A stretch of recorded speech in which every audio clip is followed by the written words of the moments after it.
So, still on parenting teenagers, and today we're looking at how sexual behavior among teenagers negatively impacts the academic performance. Now, one thing we need to always remember about teenagehood is that they are emotionally immature. Teenagers are not emotionally mature. They might think they are, they might believe they are, they might even try to convince you that they are, but very unlikely that they are. And that is because developmentally, the part of the brain that is responsible for decision making, for maturity, is not well developed.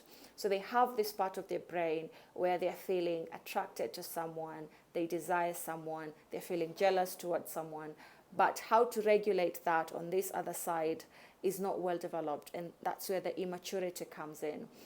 And so many studies have been done internationally to show that have shown that sexual behavior during teenagehood, sexual activity during teenagehood negatively affects the grade that the teenager is going to bring home at the end of the term or at the end of the year. And locally, I'd like to highlight one study done in Bungoma South where they interviewed 3,700 students in Form 3 and came out with the same conclusion that sexual activity during teenagehood negatively affects the performance, the academic performance in school. One other thing that was pointed out in one of the studies is that girls, teenage girls particularly, who abstain from sexual activity tend to have a better or a higher success in education than those who engage in sexual activity.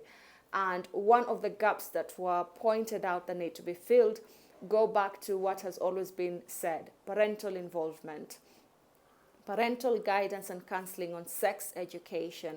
This is going to be done in school. That's a different one, but there has to be one that is focused in the house, that is more elaborate, that is more individual to your teenager, that is geared towards the unique problems or the unique challenges that your teenager is going through.